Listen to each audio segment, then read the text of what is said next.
Boom, boom. Get your boy, Shots Mike. fired by Ben Get your boy. Roethlisberger. Jenna, just real quick. Yeah. Before we get into it, shout out to Dave Wannstedt, who told an amazing story on Fox pregame this weekend about how Pittsburgh was offered the title of America's team back in the 70s by Pete Rozelle. And he said, no, we are Pittsburgh's team, not America's team. Mike, Wannstedt told that story out on set this week, and it's an unbelievable story. So go ahead, Jen. I just kind of wanted to add to Big Ben's quote. No, there. listen, it's great context, but this was a fantastic Steelers team that should have walked all over the Cowboys, and yet this was a really close game. Mike, you surprised it took a fourth quarter 15-point comeback to beat Dallas yesterday? No, I'm not surprised because, when you look at the Dallas Cowboys, they got, everything to gain and nothing to lose when they playing. And, as of right now, everybody's going to get the Dallas Cowboys best. They're going to be super competitive. They got a lot to play for. Guys playing for future contracts. Guys are playing not to get cut.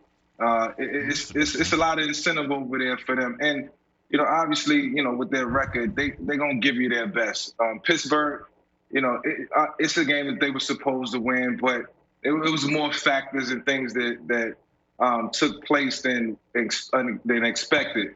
But, at the end of the day, Big Ben got it done. They stepped up when they needed it most, and, they got out of the stadium with a win. That's the one thing Mike Tomlin always talk about. How can we get out of the stadium with a win?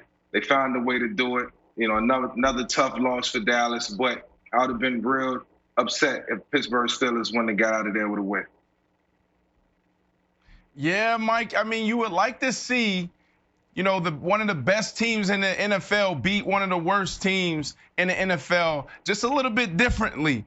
But as Big Ben said, and he's correct, look, it's hard to win a game in the National Football League. So I'm not surprised by this at all because we know it's any given Sunday. Now, should you be able to, look at this team on paper and say, you know what, we should be able to do what we want. But the reality is, guys are working every single week. This is your livelihood. You got to get better. If you're not getting better, you're going to get cut. That's players and coaches. So what have the Dallas Cowboys been struggling at? Stopping the run. They slowed down one of the best rushing offenses. They held them to 2.6 yards a carry. Also, tackling was better. And then they didn't have just terrible breakdowns in the secondary. Did they give up one or two big plays? Yes, but they didn't have guys busting coverage. They had guys flying around finally for the first time, and that's why they were in this game. They could have easily won this game if they had a little bit more on the offensive side. So I'm not surprised by this.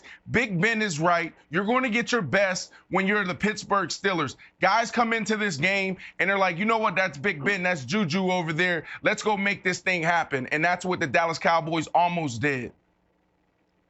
Brandon, when Jenna was doing her news read, you guys started laughing at Super Bowl champion Garrett Gilbert, who played a great game. So Garrett Gilbert was on the Patriots, either practice squad or he is a Super Bowl champion, my friend. There is no reason to expect him to go up there and lay a dud. He played great, almost put the Steelers' undefeated season off track. Good AAF record, he's rolling 7-1. Look at this guy, doing a great job. Nick, I think this is actually good for the Steelers. They didn't play their best. You don't need to Google them. I gave you all the relevant facts. Trust me. Dusty and I went through it to try to pull all the interesting stuff. See how tall this guy is. Nick, I'm okay with the Steelers playing subpar and getting the win. I actually like it. I actually like, you're not going to play a perfect season en route if you're going to have a perfect season. So if you're going to play a little bit of a letdown game, play it against a team like the Cowboys. Coming up, they got the Bengals, Jacksonville, and then the Ravens. So the next real test is the Ravens again. So we'll see what happens. Oh, my goodness. First of all, before I get to the actual game, and I can't believe no one has mentioned this yet, I have to give Big Ben credit. For once again, the times he's done this now, it's got to be well over a dozen in his career, where he suffers what looks like could be, given his reaction, a career-ending injury. Yeah. And then heroically and miraculously comes back out the tunnel showing no ill effects. It's like, I thought he tore his ACL and his MCL. He goes to the tunnel early. They have put Mason Rudolph in the game. And then, man, good God, that's Big Ben's music. Nick? He doesn't even have a walking boot on, and he's fine. So shout out to Big Ben. He's always dramatic. But He's always doing that. But I'm going to give the Steelers a total and unabashed pass. This is not a Madden simulation. These are human beings. And when you come off what is up to that point the biggest game your team has played in 2 years against the Ravens, and it goes down to the final play of the game and you find a way to win, and then you're the biggest favorites of the weekend against a guy who hasn't played football since the AAF, you're going to have a natural letdown. It's just expected.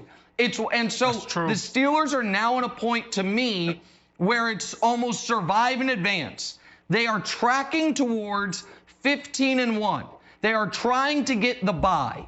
And so with Kansas City hot on their tail. So every week that they win, no matter how ugly it is a, no pun intended, a win for them. Time out. And so what do you have them losing? Well, I think they have 4 Why do you have them losable at 15-1? games.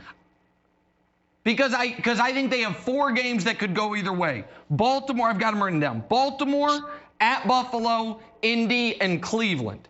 I think any of those 4 games they could lose. They're at Buffalo and at Cleveland, home for Baltimore, at home for Indy. Okay. Well, all right, that's fine.